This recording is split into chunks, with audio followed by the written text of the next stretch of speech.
นะโมพุทธายะสิทธังนะโมพุทธายะสิทธังนะโมพุทธายะสิทธังวาโตโนอะมะมะวาวาโตโนอะมะมะวาวาโตโนอะมะมะวา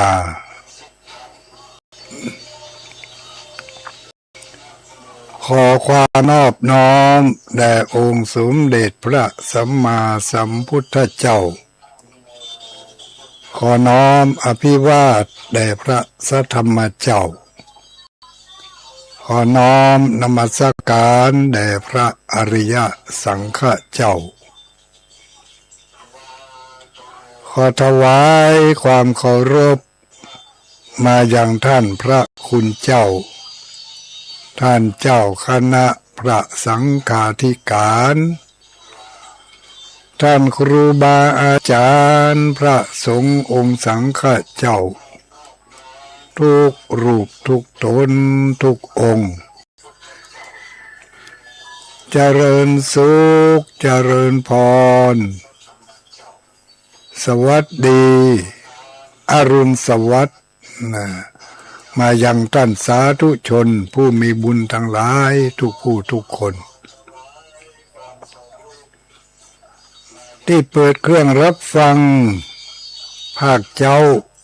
ที่สถานีวิทยุแห่งนี้ทุกที่ทุกแห่งทุกสถานีที่เวียงป่าเป้าวันนี้ก็มีสถานีวิทยุ 99.75 คนฟ้าอยู่กันตอนนี้ก็เจรับสัญญาณจากพระธาตุม่อนจอมพออยู่เพื่อรอท่านอาจารย์พระมหาไมตรี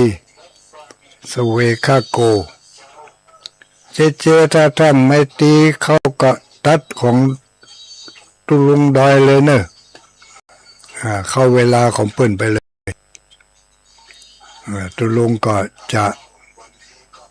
ออกอากาศทางสถานีวิทยุท้องถิ่นทางเพะเนาะถ้าทางพุ่นเป็นรับสัญญาณก็ถ้าเปิ้นเข้ามาก็ตัดของตุลุงไปได้เลยตามเวลาปกติของเปิ้นเนอะพอดีว่า วันนี้จะมีธุระกิจนิดหน่อยจะออกเดินทางสัก7 โมงป่ายจะไปที่อำเภอฝางเนาะไปอำเภอฝางไปวัดโสภณารามไปร่วมประชุมพุทธาหารือกันเรื่องเกี่ยวกับงานกิจกรรมของทางกิจกรรมของทางกลุ่มคลื่นสีขาวเนาะซึ่งได้รวมจิตรวมใจกันเชิญชวนศรัทธาญาติโยมติดต่อกับทางเจ้าภาพผู้มีบุญได้ไปช่วยกันบูรณะปฏิสังขรณ์เพิ่มเติม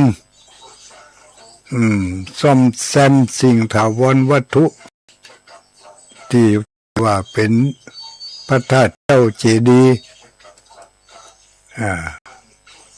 ก็จะได้ต่อเติมเสริมบุญเชิญชวนหมู่เฮาทั้งหลายได้ไปเพิ่มบุญเติมทุนเพื่อแก่ชีวิต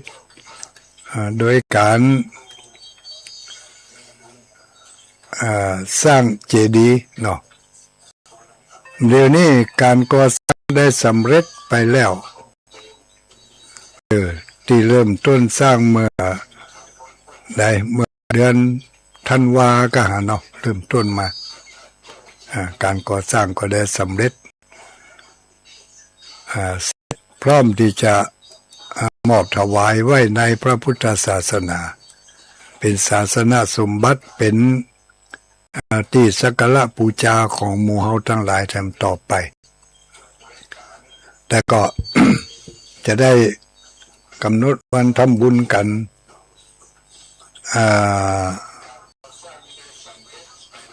กำหนดออกทำบุญกันวันที่12ญาติโยมทั้งหลายวันที่12วันผู้บันเนี่ยนะแต่ตอนนี้ก็กำลังจะไปเกี่ยมงานกันก่อนว่าจะเนี่ยอย่างใดจะเนี่ยอย่างใดจะมีอย่างพ่องจะมีอีกเกลำวงดนตรีภาพยนตร์หนังมวยมีอ้อยขั้วถั่วส้มนี่กันเนาะทางเจ้าภาพเพิ่นก็มีคุณโยมครอบครัวของคุณโยมเจิดพงษ์กิ่วแก้วพร้อมกับด้วยพ่อแม่พี่น้องของเพิ่นเนาะเพิ่นเรียกว่าเครือญาตินะเครือญาติก็จะได้เชิญชวนกับหมู่เฮาทั้งหลายไปร่วมกันแล้วก็นี่จะไปวางแผนกันจะเอาอะไรอย่างพ่องจะเนี่ยอย่างใดเริ่มต้นอย่างใดท่ามกลางเนี่ยอย่างใดลงท้ายเนี่ยอย่างใดทีนี้มันสำเร็จเสร็จสิ้นไปแล้วยังมีที่อื่นต่อแถมกองานต่อไปคืองานอย่างที่ไหนก็พุทธาหารือกันพร้อมกันแล้วก็ยังมีแต่หลายงานอยู่เนาะที่รออยู่ทางหน้าก็เป็นงานของหมู่เฮาทั้งหลายนี่แหละได้ไปช่วยกันไปช่วยกันอนุรักษ์รักษาประเพณีที่ได้ก่อร่างรวมตัวกันได้คิดได้สร้างได้แปลงแล้วก็จะได้สืบงานสารต่อเมื่อมันหมุนเล่าเศร้าหมองเนี่ยอันใดพอที่จะปล่อยมือวางมือได้ก็ปล่อยวางไปพออันใดที่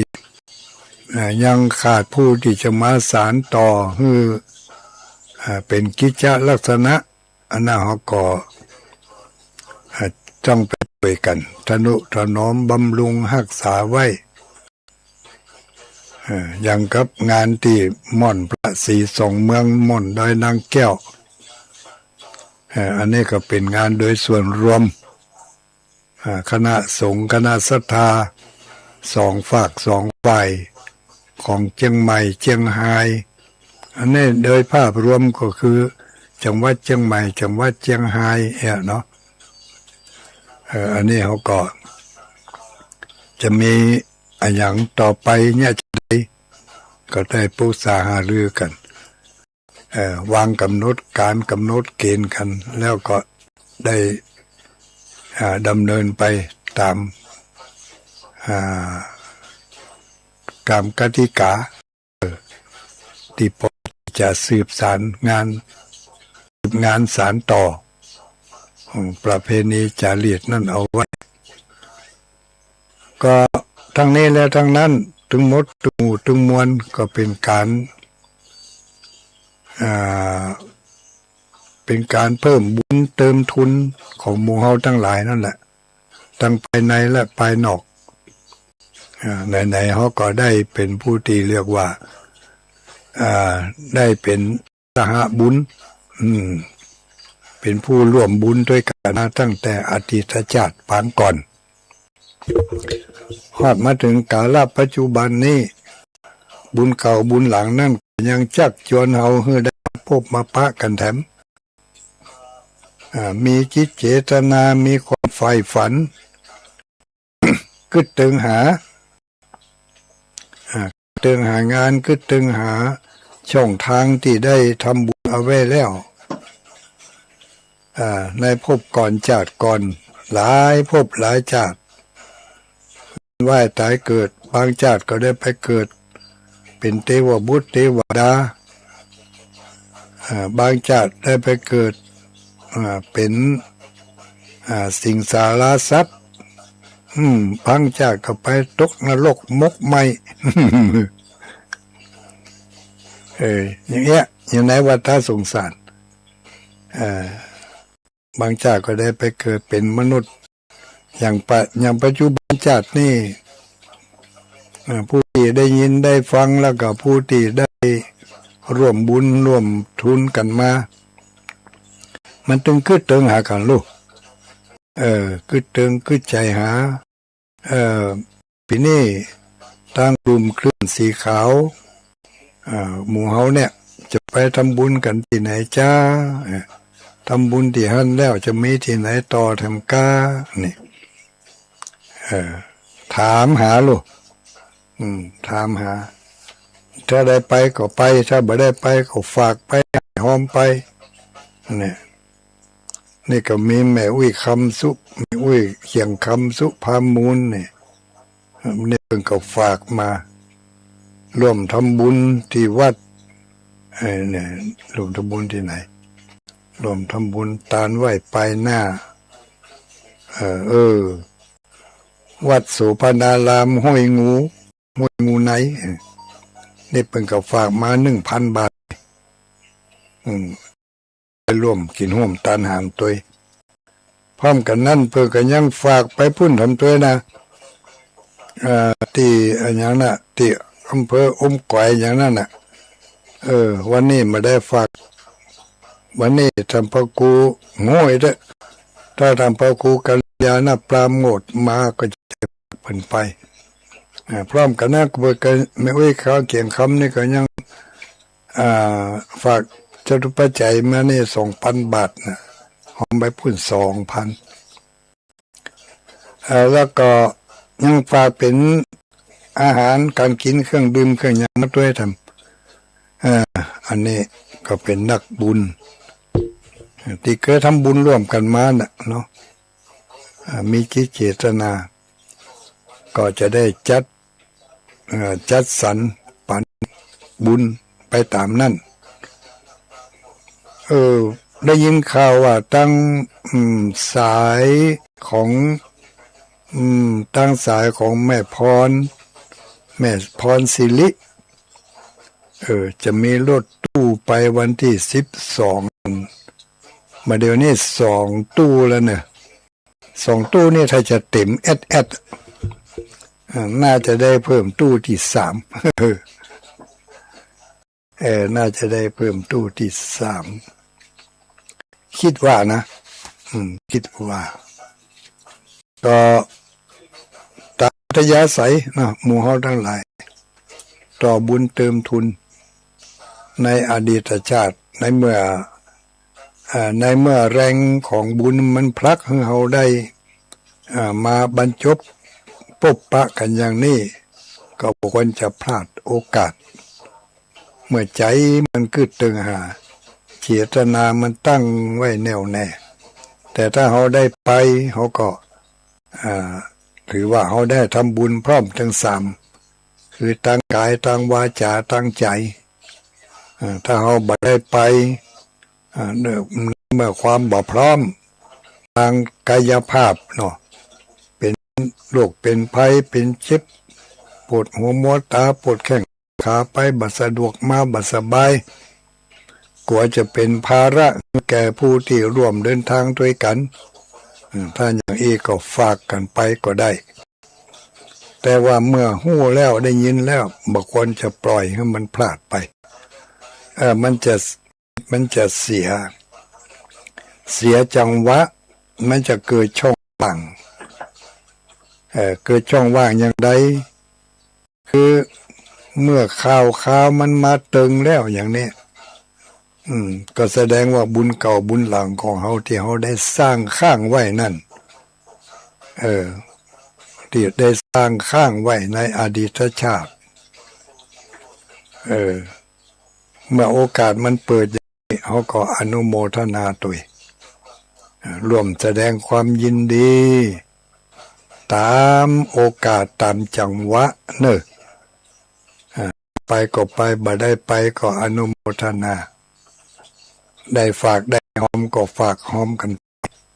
บ่ได้ฝากบ่ได้หอมก็ยกมืออนุโมทนาพบนี้ชาตินี้โอกาสนี้งานนี้ข้าพเจ้าบ่ได้ไปร่วมเนอะก็ขออนุโมทนาที่เรียกว่าปัตตานุโมทนาไมบุญเกิดจากการอนุโมทนาจะไปให้มันเรียกว่าอากุศลจิตเกิดขึ้นก็อันยังกบุญอันยังกบุญไก่ก็ไก่เหี้ยเห็นนะบ้านเฮาก็บ่ใช่บ้านเปิ้นปุ้นเนี่ยที่บ้านเฮายังบ่แปลงทิกๆบ่หอมทิกๆไปหอมอย่างบ้านเปิ้นอันนี้เรียกว่าตัดก้อมสิ้นเปียงตัดบุญเก่าบุญหลังตัดบุญเก่าบุญหลังตัดขาดความเยื่อใยบุญจังหวะมาเติงแล้วโอกาสมีแล้วบาชกช่วยโอกาสนี้อนุโมทนาโดยเปิ้นกะจะไปตัดก้อมสิ้นเปียงจะไปตัดบุญขาดกุศลบ่ดีเนาะได้ไปก็เรียกว่าได้ร่วมกันทั้งกายกรรมวจีกรรมมโนกรรมมาได้ไปก็ให้มันได้มโนกรรมและวจีกรรมก็ยังดีเนาะมโนกรรมวจีกรรมกายกรรมทำลักษณะของแสดงออกทางกายก็คือยกไหว้ท่วมหัวทางวจีกรรมก็อนุโมทนาออกทางปากเป็นคำอู้คำจาด้วยจิตใจอันแน่วแน่แท้จริงบ่ได้สักแต่ว่าให้มันออกมาบ่ได้ทางกายกรรมทางวจีกรรมมโนกรรมก็จิตใจลิงน้อมอนุโมทนาชื่นชมยินดีแต่ทางกายกรรมนั้นเขาอาจจะบ่ได้ไปร่วมแต่ก็บ่ได้ตัดก้อนสิ้นเปียง อาจจะได้ฝากไปกาหรือว่าแสดงความชื่นชมยินดีด้วยวิธีการอย่างอื่นก็เป็นการทำบุญเนาะทำบุญในธรรมนิพพานสูตรเปิดถึงว่าผู้มีบุญผู้เป็นปัญญาชนทั้งหลายผู้เป็นปัญญาชนทั้งหลายควรจะรีบเร่งการกระทำบุญการกระทำบุญก็3ทางนั่นน่ะเนาะทางกายทางวาจาทางใจแล้วก็3ทางแถมอันหนึ่งก็คือทำบุญด้วยการให้ทานการรักษาศีลการเจริญเมตตาภาวนาคำว่าเจริญเมตตาภาวนานี่มีเป็นส่วนเนอะส่วนที่เป็นนั่งสมาธิภาวนานั่นก็ส่วนหนึ่งส่วนที่ไหว้พระสวดมนต์อันนี้ก็เป็นการภาวนาได้นะไหว้พระสวดมนต์แล้วก็การฟังเทศน์ฟังธรรมการฟังคำอธิบายต่างๆเหล่านี้จัดเป็นภาวนาอยู่ในประเภทของการภาวนาการภาวนาเนาะนะพระเจ้าอ่านหมู่เฮาทั้งหลายเป็นเรียกว่าเป็นปัญญาชนหรือว่าผู้ฮู้ทั้งหลายบ่ควรประมาทคนแสบคนขวนขวายเสาะหาช่องเจาะหาทาง หูนี่ฟังหากะเพิ่นจะทำบุญกันที่ไหนเมื่อใดได้ข่าวแล้วก็รีบคงควายเสาะแสวงหาเฮือสมกับที่เราได้ก่อร่างสร้างช่องทางของการทำบุญมาแล้วในอดีตปางก่อนพระองค์พระสัมมาสัมพุทธเจ้าจะได้รัตพญาสัพพัญญูนี่สร้างบารมีมาตั้ง4 อสงไขยแสนมหากัปกว่าจะได้ตรัสรู้เป็นพระสัมมาสัมพุทธเจ้าพระอริยสงสาวกเจ้าทั้งหลายที่ได้ตรัสรู้ตามได้บรรลุอริยมรรคอริยผลตามน้ำธรรมคำสอนของพระสัมมาสัมพุทธเจ้าเป็นพระอรหันต์ไปแล้วมากกว่าเม็ดหินเม็ดทรายมหาสมุทรก็โดยการสร้างบารมีมาแล้วหลายอาสงไขยหลายแสนกัปแล้วหมู่เฮาตั้งไหนที่มีจิตใจยังมีความฟักใฝ่ในเรื่องของการทำบุญทำทานอยู่นี่บัดเดี๋ยวนี้ณเวลานี้ก็ทำชาติหนึ่งภพหนึ่งที่เฮาได้มาสร้างบารมีของเฮาเพื่อหวังที่จะได้เป็นพระอริยเจ้าในอนาคตการในภายภาคข้างหน้าจะเป็นภพใดชาติใดนั้นบ่ฮู้ละชาตินี้จะเป็นชาติที่เท่าใดของหมู่เฮาไผก็บ่อาจจะฮู้ได้สร้างมาแล้วกี่ภพกี่ชาตินั้นเฮาเน้นในเรื่องใดสมมติว่าชาติก่อนที่เขาจะมาเกิดเป็นคนในภพนี้ชาตินี้ก่อนหน้านี้เขาอาจจะเกิดเป็นคนก็ว่าได้ที่ได้สร้างบุญสร้างกุศลส่งเขาให้ได้มาเกิดเป็นมนุษย์ในภพนี้ชาตินี้หรือบางทีชาติก่อนหน้านี้เขาอาจจะเกิดเป็นสัตว์เดรัจฉานบุญอันนั้นบุญเก่าที่ได้สร้างมาจากตายจากสัตว์เดรัจฉานก็มาเกิดเป็นมนุษย์เป็นตัวเขาเนี่ยอย่างตุลุงดิอูอยู่เนี่ยจากก่อนอาจจะเป็นแมวเป็นนกชาติล่วงแล้วใกล้ๆเนี่ยแต่ว่าเป็นแมวเป็นนกที่มันอยู่ใกล้วัดน้อยอาจจะเป็นนกกะแก่ไปเนาะอยู่ชอบอยู่แต่หมู่บนหลังคาวิหารน่ะไม่ใช่อยู่บ่ได้นะจมด้วยกูของกูสังเกตบ่ล่ะนกกะแก่มันอยู่บนวิหารเนาะไม่ได้ว่าของกูที่ก็วิหารนี่ของกูอย่างนั้นเนาะพอตายกะแก่อาจจะมาเกิดเป็นคนเพราะจิตใจมันฟักใฝ่ในเรื่องของคนมันหันคนบ่อยๆหันเปิ่นไปทำบุญบ่อยๆอย่างเนี้ยมันอาจจะมีใจฟักใฝ่พอตายจากนกกะแก่อาจจะเกิดมาเป็นคนก็ว่าได้อย่างที่เขายินเนี่ยเนาะที่ทุลุงอูอยู่เนี่ยกับอาจจะเป็นการต่อบุญเติมทุนในอดีตชาติได้ชาติหนึ่งที่เขาได้เป็นสหกรรมสหบุญด้วยกันมาถึงภพนี้ชาตินี้ก็จึงมีโอกาสได้จักชวนกันเปิดช่องเปิดทางเชิญชวนกันบางทีบางโอกาสได้นำกันไปเป็นผู้นำบุญเนาะหรือเป็น ภาษาใหม่ก็เรียกว่าเป็นสะพานบุญอีโลเป็นสะพานบุญอย่างบางผู้บางคนเนี่ยมาเดี๋ยวนี้ฟังอยู่เนี่ยตุลุงมาได้ไปขอหอมน้อย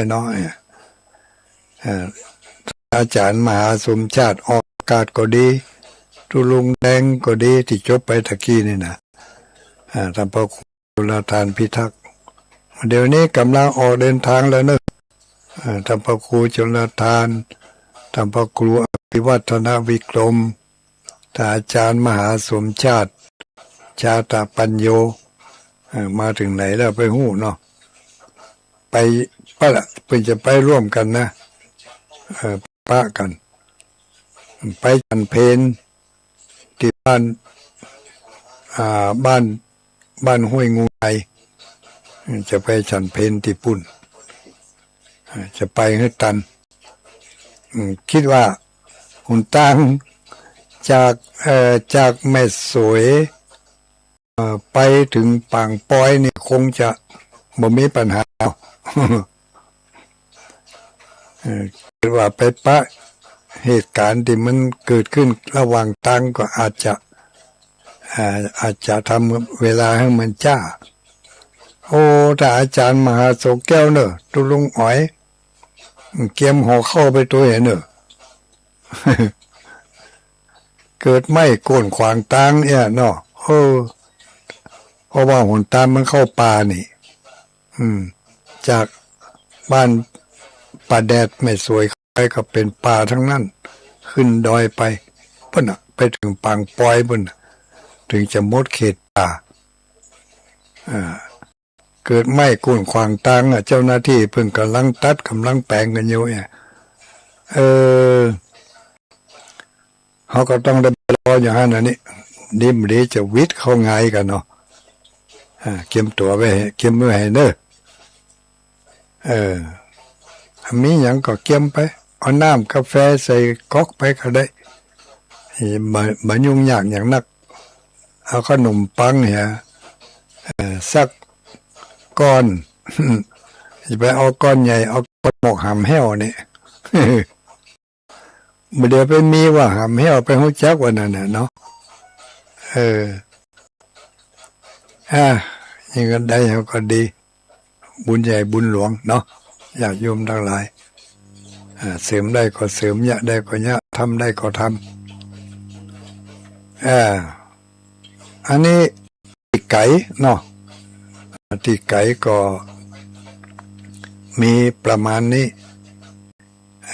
แล้วก็ตีใกล้ๆนี่เนาะวันนี้ประชาสัมพันธ์กันหน่อยเจ้าหน่อยเนี่ยก็ประเดี๋ยวนี้กำลัง6:30เนาะบ่าย2เพิ่มตอก6:30ก่อนจะ7:00นี้ก็จะได้ส่งเวลาให้คืนทางสถานีงานประชาสัมพันธ์ที่ใกล้ตัวเขานี่เนอะเป็นน้องญาติโยมทั้งหลายที่อยู่ไกลๆก็อนุโมทนาตัวเนอะที่อยู่ใกล้ๆนี่ก็อนุโมทนาตัวแล้วก็ไปร่วมตัวก็แล้วกัน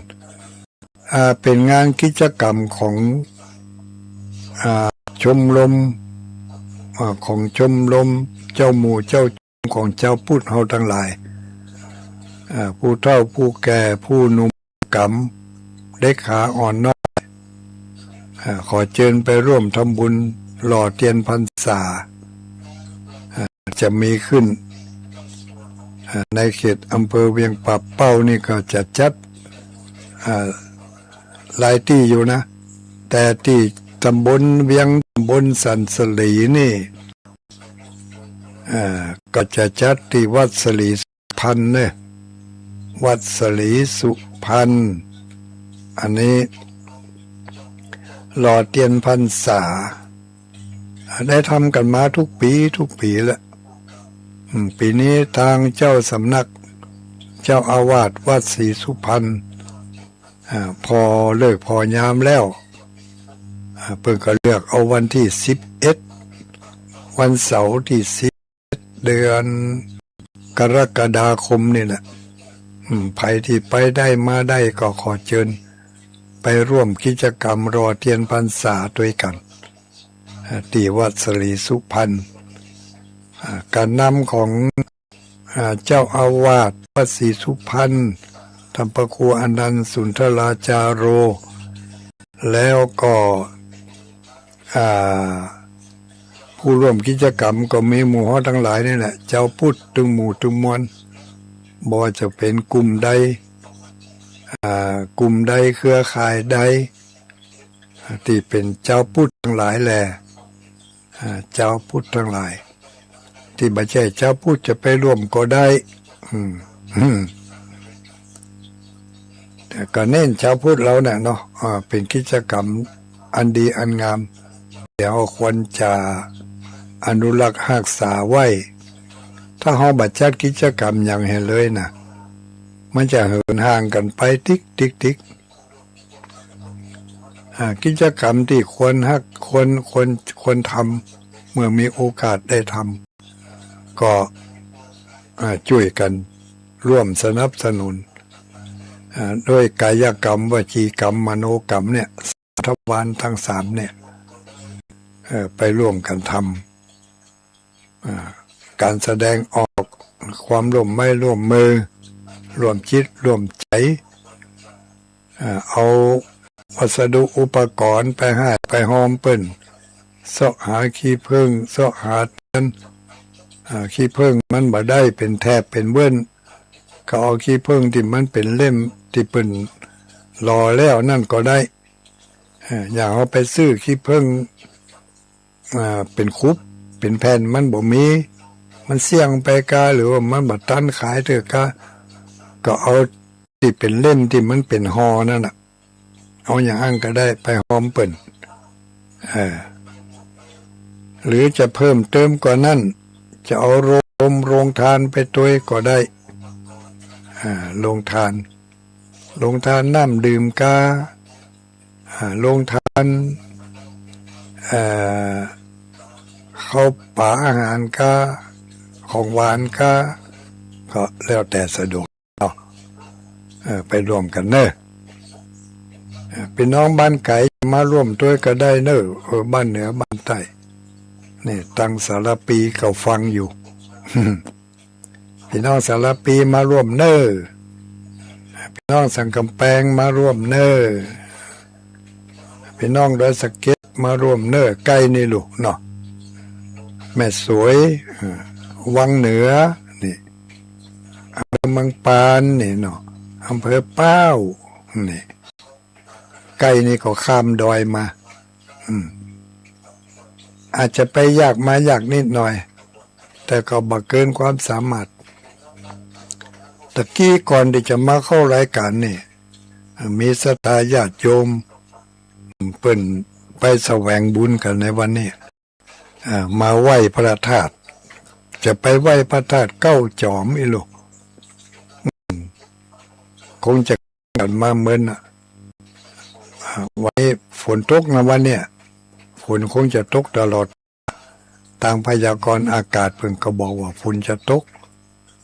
ไปพุ่นจนถึงวันที่4ที่5พุ่นนี่นะลักษณะเช่นนี้ก็เป็นลักษณะช่วงของเอลนิโยเนาะเป็นซุปเปอร์เอลนิโยกำแล้วนะหมู่ฮ้อทั้งหลายฟังข่าวเอาไว้เนอะเกี่ยวกับสิ่งแวดล้อมรอบตัวจะไปทำบุญทำอะไรอย่างที่ไหนก็พอทางมันให้ดี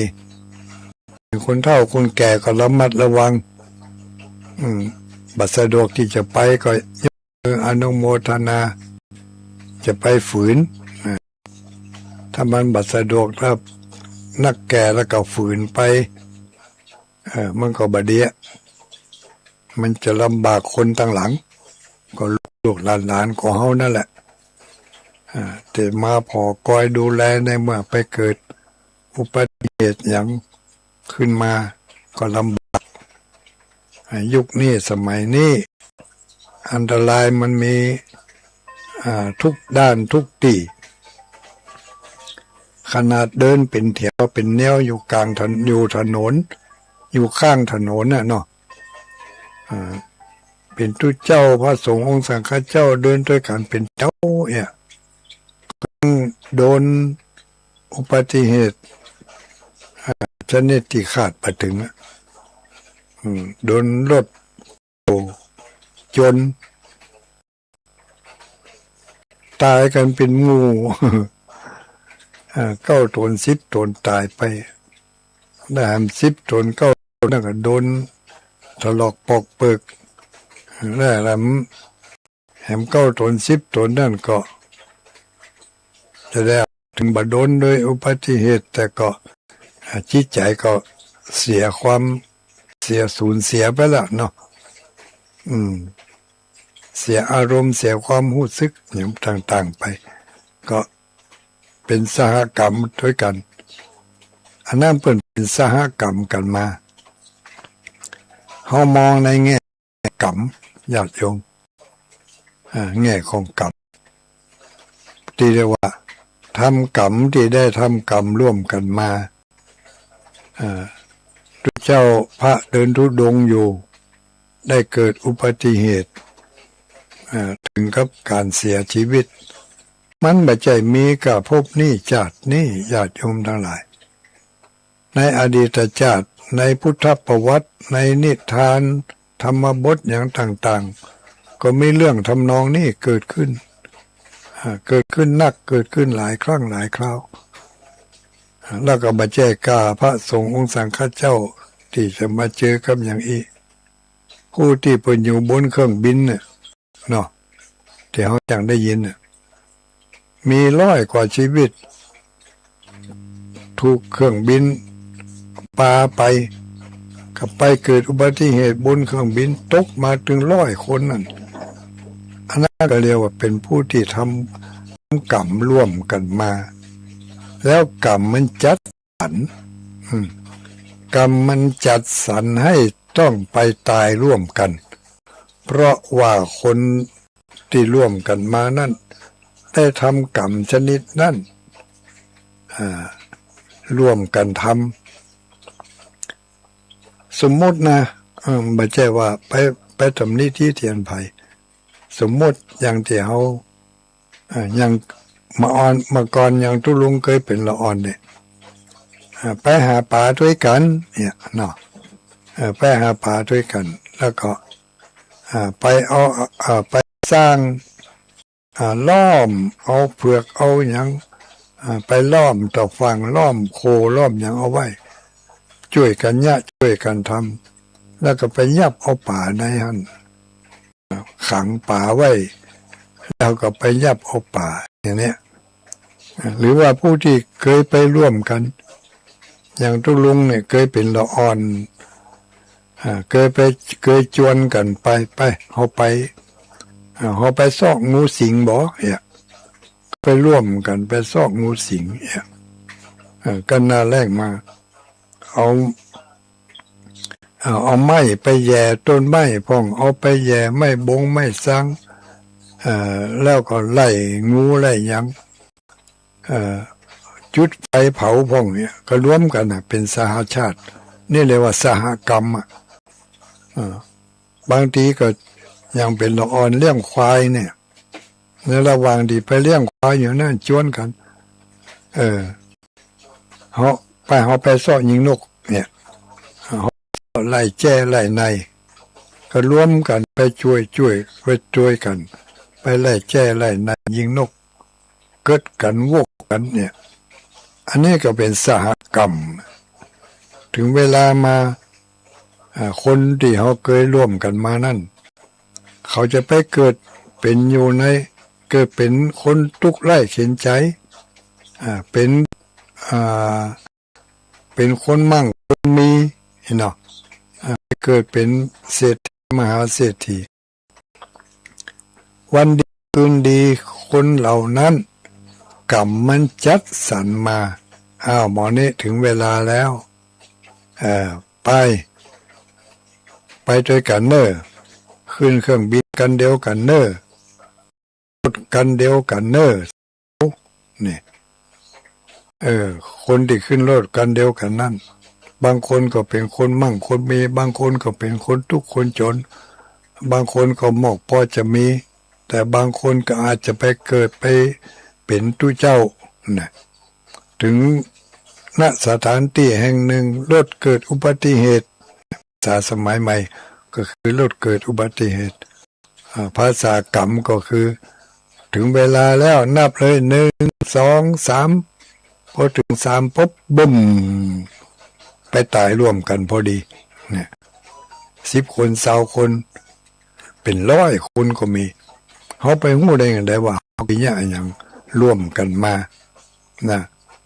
ก็เลยไปตายด้วยกันเจ้าเป็นพระสงฆ์องค์สังฆเจ้าเป็นนักปฏิบัติเป็นนักกรรมฐานอย่างนี้ก็ไม่ใช่ว่ามีข้างนี้ข้างเดียวนะที่เราเคยได้ยินมาก่อนเป็นทุกเจ้าด้วยกันเนี่ยเป็นนักปฏิบัตินักกรรมฐานเป็นเกจิอาจารย์ชื่อดังขึ้นบินร่วมกันไป5 ตน 5 องค์ไปใกล้จะถึงที่อยู่แล้วเครื่องบินตกก็มรณภาพ5 ลูกบ่เหลืออย่างเนี้ยสหกรรมนะญาติโยมทั้งหลายนะเขาจะไปโทษแต่ปัจจุบันอย่างเดียวในอดีตเขาก็เคยทำมาแล้วมาถึงเวลานั้นเขาจะต้องได้รับกรรมอันนั้นหนีบ่พ้นกัมมังสเตวิภัสสติหินาปณิตตายะกรรมย่อมจำสัตว์ให้เป็นไปต่างๆหยาบพ่องละเอียดพ่องอย่างนี้ก็เป็นสิ่งที่น่าคิด น่าคิดความละเอียดของกรรมหมู่เฮาทั้งหลายเพราะฉะนั้นเขาจะไปประมาทเขาก็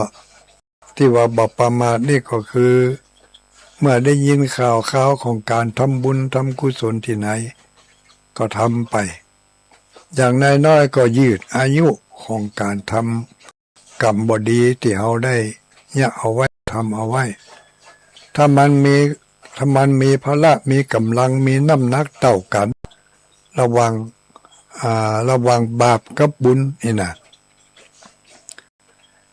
สมมติว่าน้ำหนักมันเท่ากันละมาถึงภพนี้ชาตินี้น้ำหนักบุญมันมี5 กิโลน้ำหนักบาปก็มี5 กิโล มันอยู่ในจิตสันดานของเขานี่นะอยู่ในขันธสันดานเนี่ยบาป5 กิโลบุญ5 กิโลเกิดมาบัดเดี๋ยวนี้มาถึงบัดเดี๋ยวนี้เขาได้ทำบุญทำบาปกู้กันมาละ5 กิโลไป2 ขีด ก็5 กิโลไป2 ขีดเหมือนกันวันนี้ได้ยินข่าวว่าเพิ่นจะมีการหล่อเทียนภาษาเพิ่งมีการตานเจดีย์เพิ่งมีการจะไปสร้างเจดีย์เขาไปเพิ่มจาก2 ขีดนั่นขึ้นมาเป็น3 ขีด4 ขีดเว้นจากกรรมอันชั่วเป็นต้นว่าติฉินนินทาใส่ร้ายป้ายสีกำแจ้งกำดาเคยเป็นคนปากกล้าซ่าหาวสวกก็ลดตัวนั่นลงเคยเป็นคนขี้ลักขี้จกขี้ขโมยขี้โลภขี้โกงก็ลดตัวนั่นลงบัดเนี้ยบ่ทำละเคยเป็นคนชอบบุบชอบตีชอบเข็นฆ่าชอบทำร้ายเขาก็ลดตัวนั่นลงเขาบัดเนี้ยละน้ำหนักของบาปมันก็ลดลงมันบ่ไปเพิ่มขึ้นแต่น้ำหนักของบุญมันเพิ่มขึ้นด้วยอกดีตั้งใจดีอนุโมทนาบุญก็เป็นทำใจให้เป็นบุญน้ำหนักของบุญมันก็เพิ่มจาก5 กิโล2 ขีดก็เป็น5 กิโล3 ขีด4 ขีดขึ้นมาเกิดหมดบุญในภพนี้ชาตินี้ตายปุ๊บจะตายด้วยเหตุใดก็แล้วแต่เถอะพอตายปุ๊บน้ำหนักของบุญมันหนักกว่าบาปมันก็ลงไปทางบุญปุ่นกะมันลงไปทางบุญนี่จะได้มันก็ยากให้เราเป็นคนไปเกิดเป็นคนก็ได้ จะไปเกิดเป็นเทวบุตรเทวดาก็ยังมีบุญนักกว่าบาปก็ยังบ่ได้โอกาสที่จะให้ผลก็ชะลอไปก่อน ชะลอไปก่อนเมื่อบาปมันชะลอนักขึ้นเหมือนเข้าจากพลังแห่งบาปที่มันเคยมี5 กับ 2 ขีดเมื่อกำลังมันอ่อนลงก็เหลือ5 ขีดเหลือ5 กิโลจาก5 กิโลบ่ได้มาเนี่ยบ่ได้มาตอบมาใส่สักเตือก็เหลือ4 กิโลเกิน บาปมันก็จะเหลือพลังกำลังของมันนะกำลังของมันก็จะอ่อนลงเพราะมันบัดตันบุญบุญมันนักเพิ่มนักขึ้นบาปมันก็จะอ่อนลงกระตาจั่งของเขามันมีอยู่2 ขาเท่านั้นแหละนี่ในเนื้อตัวในจิตในใจของเขาเนี่ยเนาะก็มีตาจั่ง2 ภาคมีบวกกับมีลบมีขึ้นกับมีลงถ้าน้ำหนักภาคทางใดนักมันก็จะมีเพิ่มขึ้นภาคทางนั้นได้ทำบาปนักบาปมันก็ไปเพิ่มทางบาปทำบุญนักมันก็ไปเพิ่มทางบุญบาปมันก็บ่มีโอกาสที่จะให้ผลพระสัมมาสัมพุทธเจ้าได้สร้างบารมี4 อสงไขยแสนมหากัปมาสิ้นสุดเอาเมื่อ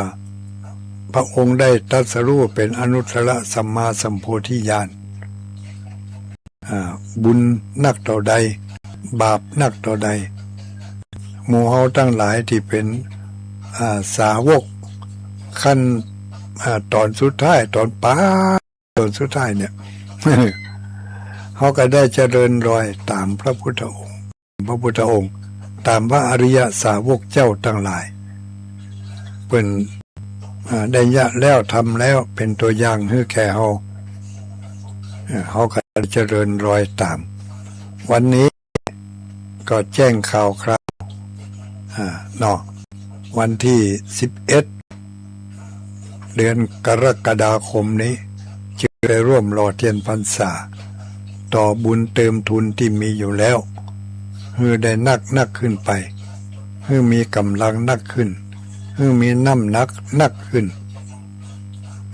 มีอะไรก็ไปเปาะไปหอมกันนะมีข้าวน้ำโภชนะอาหารหรือว่าจะมีจตุปัจจัยหรือว่าจะมีโอกาสมีเวลาไปหยอดขี้ผึ้งลงแบบเบ้าเตียนอันนี้บ่ได้เฉพาะที่วัดศรีสุพรรณนะวัดอื่นวัดไกลที่เพิ่นจัดก็ไปเพิ่นจะจัดกันเมื่อใดจิตใจฟักไฟควายคว้าเสาะหาในโอกาสในเทศกาลเข้าพรรษาที่จะมาถึงนี้เสาะหาแสวงหาเติมบุญเติมทุนกันเข้าไปมันเป็นสิ่งที่บ่นัก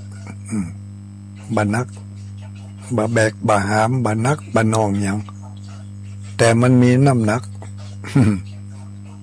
มันมีน้ำหนักในเรื่องของความดี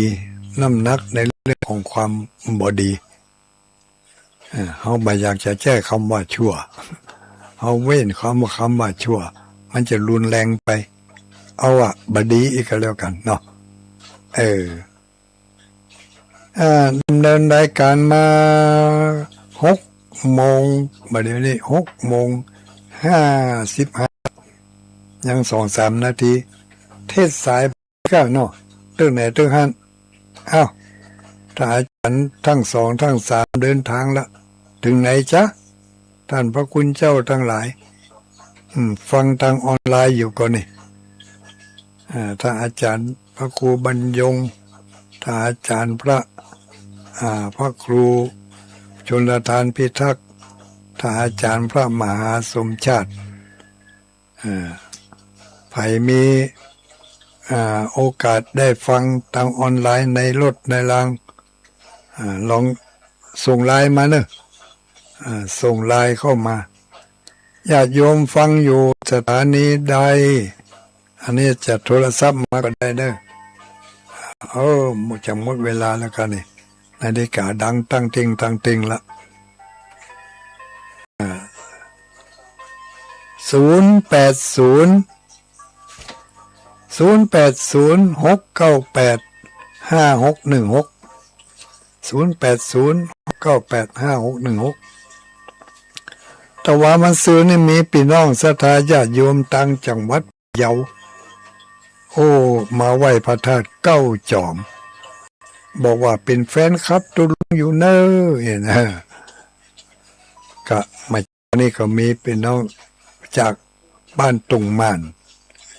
ที่จริงก็มีทุกวันนะเปิดมาไหว้พระธาตุไหว้แสวงบุญกันในช่วงฤดูนี้ก็อนุโมทนาโดยทุกคนทุกท่านเนอะต่างศรัทธาญาติโยมเราคาถาประจำวันเกิดวันนี้วันศุกร์เนอะมีคาถาประจำวันเกิดว่าวาโทโนอะมะมะวาวันศุกร์นี่ว่าเยาวเหลือเปิ่นเนอะ21 รอบ21 ครั้งต่อวันวาโทโนอะมะมะวาวาโทโนอะมะมะวาพร้อมกันนี้ก็ขออำนวยอวยพรให้ท่านทั้งหลายจงได้โชคดีมีใจอายุมั่นยืนยาวปราศจากทุกโศกโรคภัยความมุ่งมา่ปรารถนาสิ่งหนึ่งประการใดขอให้ความปรารถนานั้นจงสำเร็จเหมือนกันทุกคนทุกท่านเจริญพรเจ้าไว้สาเจ้าลูกทางใดมาจ้าแม่พี่สมัยนางแร้ห้างชัดเจ้าห้างชัดลำปางชัดเจนอยู่เนาะเจ้าวัดมันพุทธชัดเจนเจ้าอนุโมทนาเนอเจ้าการอนุโมทนาด้วยเนอสาธุห้างชัดลำปางเวลาญาติโยมทั้งหลายจัตตารโอธรรมาวัฏันติอายุวันโนสุขังปลังสัพพะโรสัพพะภัยสัพพะเคราะห์เสนีย